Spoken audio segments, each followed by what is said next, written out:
kesempatan kali ini kembali lagi bersama saya Teacher Ana. Kita akan bahas KD yang ketiga tentang badan usaha. KD badan usaha ini akan kita pelajari pada jurusan akuntansi kelas 10 mata pelajaran akuntansi dasar. Baik, sebelum kita membahas badan usaha secara lebih rinci, kita akan membahas dulu pengertian badan usaha. Badan usaha adalah kesatuan yuridis atau hukum, teknis dan ekonomis yang bertujuan mencari laba atau keuntungan. Nah, perbedaan badan usaha dan perusahaan adalah kalau badan usaha itu merupakan suatu lembaga, sementara perusahaan itu adalah tempat badan usaha itu mengelola faktor produksinya. Dilanjutkan, kita akan bahas jenis-jenis badan usaha.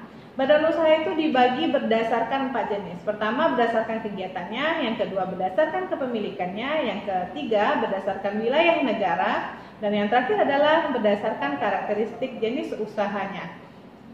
Kita lanjutkan, badan usaha berdasarkan kegiatan. Badan usaha ekstraktif.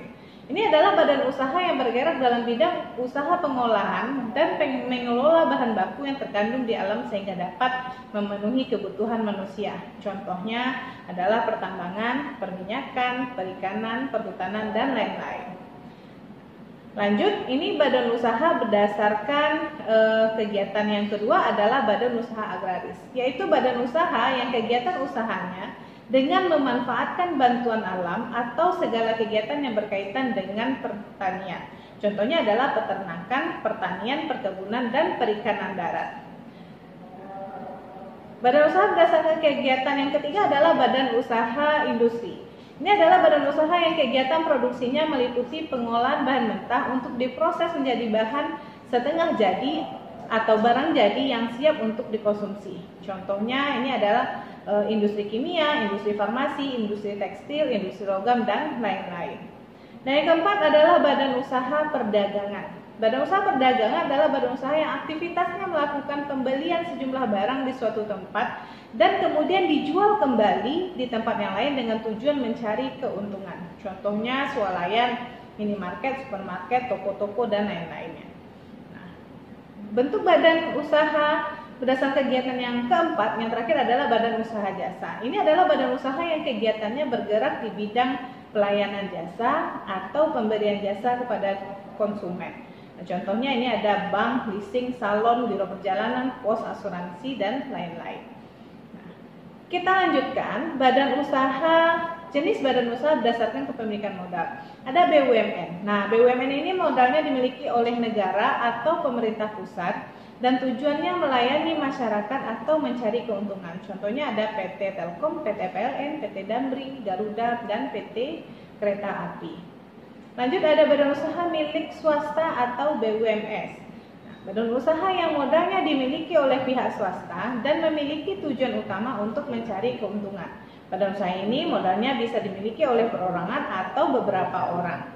Contohnya ada PT Indofood, Sukses Makmur, dan PT Sido Muncul. Lanjut, badan usaha berdasarkan pemilikan modal yang ketiga adalah badan usaha milik daerah atau BUMD. Nah, badan usaha ini modal usahanya dimiliki oleh pemerintah daerah, pengelolaan dan pembinaannya di bawah pemerintah daerah. Contohnya seperti Bank Pembangunan Daerah, BPD, atau yang di Sumatera Barat kita kenal dengan nama Bank Nagari, dan kemudian perusahaan daerah air minum atau PDAM. Yang ketiga, badan usaha berdasarkan kepemilikan modal adalah badan usaha campuran. Nah, badan usaha ini sebagian modalnya dimiliki oleh pemerintah dan sebagian lagi dimiliki oleh swasta. Pada umumnya pemerintah memiliki modal 51% dan selebihnya akan dimiliki oleh swasta.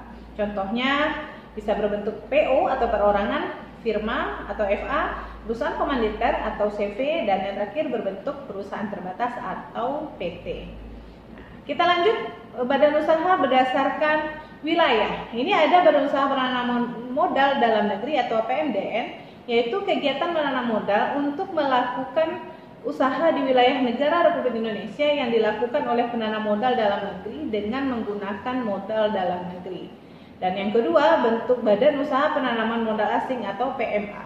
Nah, kegiatan penanaman modal untuk melakukan usaha di wilayah NKRI yang dilakukan oleh penanaman modal asing baik menggunakan modal asing sepenuhnya maupun hasil berpatungan dengan penanam modal dalam negeri. Nah, itu dua jenis badan usaha berdasarkan wilayah. Nah, yang Terakhir adalah badan usaha berdasarkan karakteristik jenis usahanya. Ada perusahaan jasa, yaitu suatu unit usaha yang kegiatannya memproduksi produk yang tidak berwujud atau jasa dengan tujuan untuk mendapatkan laba atau keuntungan. Nah, perusahaan jasa dapat diartikan juga sebagai suatu perusahaan yang menjual jasa yang diproduksinya, bertujuan untuk memenuhi kebutuhan para konsumen dan mendapatkan keuntungan. Jenis yang kedua adalah perusahaan dagang.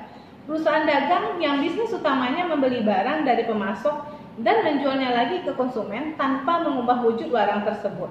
Yang terakhir adalah perusahaan industri, suatu unit atau usaha perusahaan yang melakukan kegiatan ekonomi bertujuan menghasilkan barang dan jasa terletak pada suatu bangunan atau lokasi tertentu dan mempunyai catatan atau informasi administrasi tersendiri mengenai produksi dan struktur biaya